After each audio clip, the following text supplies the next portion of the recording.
Esta porción del texto del Evangelio que nos leyó Raúl recién, Lucas 21, 5 al 19, forma parte de, responde a un género especial dentro de los géneros en los que está escrito la Biblia, que es el género apocalíptico, ¿sí? La manera en la que se escribe, la simbología que se utiliza, el tono que tiene el texto, no es un relato común y corriente la manera de hablar de Jesús, donde quizás cuenta parábolas o enseña de otra manera, sino que el lenguaje cambia, aparecen figuras, aparecen persecuciones, no es algo de lo que habla Jesús en otros lugares del Evangelio, ¿sí? En este solo lugar aparece allí en Lucas 21.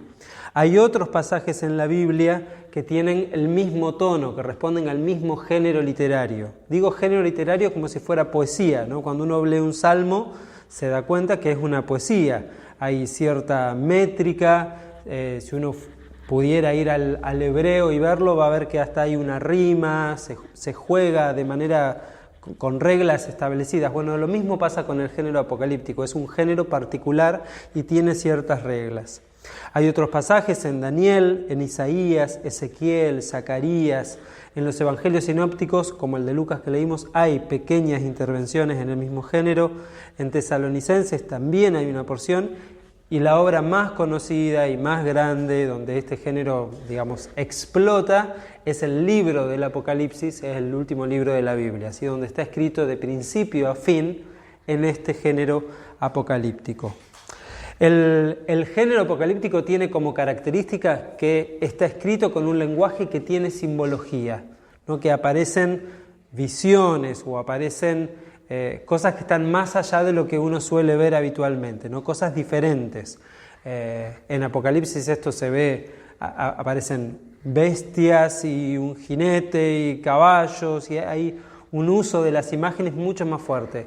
En los otros textos, y en este de Lucas también, hay un tono donde se plantean dificultades y cosas malas que están puestas como en una perspectiva a futuro. Va a pasar esto, pero responde al género, a la manera en la que se escribe o se construye un discurso así.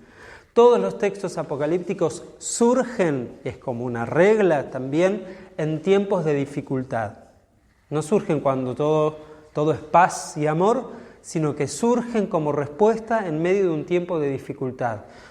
Dificultades sociales, económicas, políticas, religiosas. Hay una necesidad de decir algo, se lo dice de una manera diferente, en situaciones de opresión, y el mensaje siempre es un mensaje de resistencia y de esperanza, ¿no? En Apocalipsis, en el libro de Apocalipsis, esto se ve claro, porque la iglesia estaba siendo perseguida por el Imperio Romano, fuertemente. Entonces, en medio de esa situación, hay cartas, se describen diferentes situaciones, pero después aparece sobre el final: vi un cielo nuevo y una tierra nueva, y ya no habrá ni llanto ni dolor, y Dios será el Dios de todos, y Él será el Rey que gobierne, y su Hijo, el Cordero, menciona, ¿no? Y hay se plantea un escenario de paz donde Dios está en todo, ¿no? Cambia la situación, ¿no? Mira hacia adelante. Bueno, estos textos, parte del texto que nosotros leímos hoy, tiene el mismo sentido. Y el texto empieza allí al comienzo nomás hablando de la destrucción del templo. El templo era enorme, ¿no? El templo era realmente enorme. El templo antes del exilio babilónico era mucho más chico, y cuando vuelven del exilio lo empiezan a reconstruyen lo que pueden, pero es recién Herodes el Grande, para congraciarse con el pueblo de Israel, y él dice que lo hace para alabar a Dios también, agranda el templo, hace una ampliación del templo, y lo decora, lo reviste de piedras blancas, de mármol, que no solo eran impresionantes para la época. Si pensamos que la mayoría del pueblo era campesino, pensar en una construcción de piedras blancas, de mármol, en la cima de un monte, enorme en su tamaño, sería algo que se ve desde muy lejos, que depende cómo le da la luz del sol, brilla y resplandece, era como una obra sumamente impactante. Flavio Josefo, junto con otras personas de la antigüedad que escribían, da cuenta de esta obra. Dice, era suntuoso el templo de Jerusalén, era algo que llamaba la atención de cualquiera. Y esta gente que seguía a Jesús, muchos eran de Galilea, algunos irían cada tanto a Jerusalén para la fiesta de la Pascua, pero algunos seguro tampoco podían ir todos los años. Así que gente que va cada muerte de obispo a Jerusalén y se impacta con la belleza y lo grandioso de este templo. Y Jesús dice, no quedará piedra sobre piedra, ¿no? Parece un ponebomba Jesús en lo que está diciendo, ¿no? Están todos admirados y Jesús, bueno, pero esto no queda piedra sobre piedra. Todos los comentaristas que consulté dicen que esta mención específica de la destrucción del templo tiene que ver con la mano de Lucas, cuando escribe esto, del evangelista, que se dice que escribe después del año 70 después de Cristo, donde el templo ya había sido destruido, ¿sí? Los romanos habían rodeado, después de una serie de dificultades, Jerusalén, terminan asediando hasta que destruyen la ciudad y destruyen el templo. La mano del editor que agrega la destrucción del templo para dar sentido a los que les tocaba vivir en ese tiempo. Nosotros decimos, bueno, destruyeron el templo, no pasa nada. Para el pueblo judío, la destrucción del templo implica que no tienen más dónde adorar a Dios y que Dios vivía dentro del templo y que ahora no hay más lugar para que Dios esté. Si a nosotros por ahí nos dicen se destruyó el templo y no nos mueve mucho, más de una cuestión emocional. Pasó algo, se quemó la capilla, estaremos tristes, que la historia, que el legado, que es una pena, que cómo vamos a hacer para levantarla. Pero no se nos destruye lo más íntimo, es decir, Dios habitaba acá dentro en el lugar santísimo y ahora no sabemos dónde está. ¿Qué pasó con Dios? Entonces, al dar cuenta de esto, Lucas recoge ese sentir de la comunidad que está golpeada todavía por la destrucción del templo. Jesús afirma, cuando le preguntan, bueno, ¿cuándo va a suceder esto? Que esto no es el final, sino el comienzo de un tiempo de tribulaciones o de dificultades, ¿no? Como el periodo de las comunidades cristianas que se van organizando, descrito como el comienzo de un tiempo de dificultades, ¿sí? Se quiere marcar esto, no es un tiempo de paz y amor, sino un tiempo donde las comunidades de fe van a tener que enfrentar distintas dificultades. Otra cuestión que aparece es que hay que cuidarse. ¿De quién dice Jesús que hay que cuidarse? No dice cuidarse de la familia. Podríamos poner entre paréntesis, depende de la familia. Ahí. Dice de los falsos profetas y de algunos que vendrán en mi nombre, ¿no? Pretendiendo venir en nombre mío, pero que dirán algo que nada que ver. Parece que advierte Jesús que cuiden de aquellas personas que pretenden conocer los tiempos de Dios. Van a venir algunos y van a decir, ahora comienza un tiempo que, o prepárense porque este es el tiempo de Dios para... Y Jesús dice, cuídense de la gente que pretende conocer los tiempos de Dios. Cuídense de la gente que pretende conocer los tiempos de Dios. A veces uno escucha a alguna persona decir, Dios me reveló que... Como que Dios anoche le habló, ¿no? Y la persona viene y dice, Dios me dijo anoche tal cosa. Y no es que no creamos que Dios nos revela cosas, porque creemos que Dios nos muestra cosas, nos revela cosas. La diferencia es que desde la Reforma en adelante entendemos que no se le revela a una sola persona. Si Dios tiene algo que revelar, por ejemplo, a la comunidad de Trevelin, se lo va a revelar a Rubén, a Mabel, a Leo, a Cristina, y va a empezar a sonar algo. Che, yo estuve pensando en esto, vos sabés que yo también, y no podríamos, y otro que se entera dice, yo también pienso lo mismo. Y empieza a haber, ¿no? Que las piezas del rompecabezas se van acomodando, porque si no estamos en la pre-reforma, ¿no? Alguien, el Papa, por ejemplo, que decía, Dios me dijo que esto es así, y no se podía cuestionar. No, la Reforma nos enseñó que no solo la Escritura está al alcance de todos, el poder leerla está al alcance de todos, y el poder hacer una reflexión también está al alcance de todos, ¿no? Y el discernimiento debe ser comunitario, no un iluminado, ni el pastor. Si lo dice el pastor es palabra santa. No es verdad. Si lo dice el pastor habrá que ver que el resto sienta lo mismo. Si no, el pastor puede estar en Orsay, diríamos, ya se viene el mundial, estamos todos, parece en el lenguaje futbolero. Bueno, el pastor está fuera de lugar, ¿no? ¿Cuál es el sentir? No, Pablo trabaja esta imagen muchas veces en sus cartas, hablando a las comunidades y hablando de la unidad, y les habla, sean de un mismo sentir, ¿no? Que haya un mismo sentir, donde pueda cuajar lo que piensan, lo que sienten, donde puedan terminar con un mismo propósito, con una misma idea.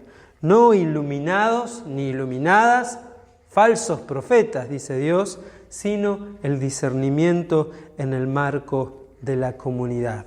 La comunidad es la que discierne.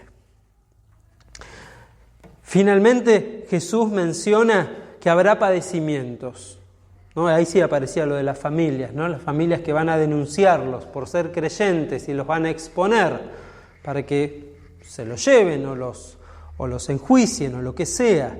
Se describe un tiempo de persecución. Se describe también que la sinagoga va a ser un lugar hostil para las personas de fe. La sinagoga que luego de que el templo es destruido empiezan a crecer en su rol también, y los líderes de la sinagoga, defendiendo la fe judía, empiezan a señalar a aquellos que tienen otras creencias, ¿no? Que creen que Jesús es el Hijo de Dios, y los denuncian y los exponen. De alguna manera, que Jesús describa todo esto implica que Dios no desconoce lo que va a pasar en Jesús, que a Dios no le es ajeno lo que va a padecer la gente, el pueblo y las personas de fe, sino que de alguna manera acompaña a su pueblo en medio del dolor y las dificultades. Y en esa situación, Jesús les invita a perseverar, a resistir y a dar testimonio, ¿no? A perseverar, a resistir y a dar testimonio. Cuando ustedes se los lleven y los tengan que defender la fe, no se preocupen por qué van a decir, yo les voy a decir qué decir, y ustedes van a tener que dar testimonio de lo que creen, ¿no? Y si pensamos en hechos, aparecen situaciones de este tipo, ¿no? Cuando se lo denuncia Esteban, ¿se acuerdan de Esteban, el primer mártir, ¿no? Se lo denuncia no porque esté sirviendo a las mesas, sino porque está predicando, y cuando se lo denuncia y se lo expone públicamente, Esteban empieza a contar en lo que cree, en que cree en Jesús y que cree que Jesús es el Hijo de Dios. ¿Y por qué cree eso? Y lo cuenta también, y eso le lleva a la vida, ¿no? La gente no lo entiende, no lo aprueba y lo apedrean hasta morir, ¿no? De alguna manera, estas palabras de Jesús tienen que ver con ese tiempo que la iglesia va a atravesar. Y aparece la resistencia, ¿no? El resistir en medio de esas situaciones. La resistencia pasa por la disposición a amar con generosidad. ¿Qué es lo que hace Esteban? En medio de una situación de dificultad, de peligro, de riesgo para su vida, está dispuesto a amar. Y en el caso de Esteban es amar a través de lo que tiene para contar, ¿no? Otros amarán siendo bomberos y sirviendo, otros amarán siendo el mejor docente de música posible, ¿no? Y incentivando a los chicos para algo distinto. En el banco será el mejor cajero, tesorero que pueda haber en el banco, cada uno desde su lugar, ¿no? ¿Cómo desde mi lugar puedo resistir lo que se nos propone tantas veces con generosidad y amor, ¿no? Amar con generosidad. Hay una frase que cada tanto me gusta citar, y si la dije acá pido disculpas, pero la tengo así como un banderín sobre estas cuestiones del amor, es cuando le preguntan a Agustín de Hipona, para la Iglesia Católica San Agustín, bueno, ¿y cuánto había que amar? Y Agustín dice, la medida del amor es el amor sin medida. La medida del amor es el amor sin medida, no hasta cuándo voy a amar o hasta qué, sino amar sin medida. Y no está hablando del amor de pareja, ni de soportar todo en la pareja, sino que está, porque no es así, sino que tiene que ver con amar, ¿no? Ser personas dispuestas a amar a otras personas, a nuestro prójimo también. Y cuando pensaba en esto, pensaba, bueno, la Iglesia en nuestro tiempo atraviesa dificultades, no las mismas que describe este texto en tono apocalíptico en boca de Jesús. Tendremos otras dificultades. Será dificultad social, económica, falta de trabajo, la plata que no alcanza, no sé, la inflación, si las autoridades hacen lo que tienen que hacer o no, si hay justicia bien o no, si el sistema de salud funciona o siempre tiene vueltas. Habrá distintas dificultades, ¿no es cierto? Dificultades en la iglesia, si la iglesia crece y va bien y nos llevamos bien y podemos trabajar o no, y tenemos dificultades, siempre hay dificultades que enfrentar. Pero pensaba en esto que Jesús les dice en medio de esas situaciones, resistir, ¿no? El resistir. Hace un tiempo había leído, no recuerdo si era un aposento alto u otra publicación, que hablaba sobre un pájaro. Un pájaro, tenían un nido y había viento, entonces estaban armando el nido, lo terminaban de armar y el viento, no sé cómo movía el árbol y ese nido se caía. Y acto seguido el pájaro bajaba, agarraba una ramita, subía, la ponía, bajaba, agarraba otra y subía y volvía a armar el nido, ¿no? Resistir, ¿no? Pero esto es lo que hay que hacer. A mí me toca armar el nido, habrá dicho el pájaro, y el nido voy a armar, ¿no? Y me parecía que tiene que ver con esto de resistir. ¿Cómo resisto en esta sociedad en la que nos toca vivir? Y con prácticas distintas. Y lo que hay que hacer es lo que tengo que hacer. Lo que creo que está bien es lo que tengo que sostener. Los espacios que son buenos, que son de bendición, y los tengo que sostener. Y aquellas cosas que no, y bueno, no, porque no estoy comprometido con eso. No se nos llama de alguna manera a resistir como el pájaro que cuando entiende lo que tiene que hacer, lo hace, lo sostiene, lo aguanta, está comprometido con esto también.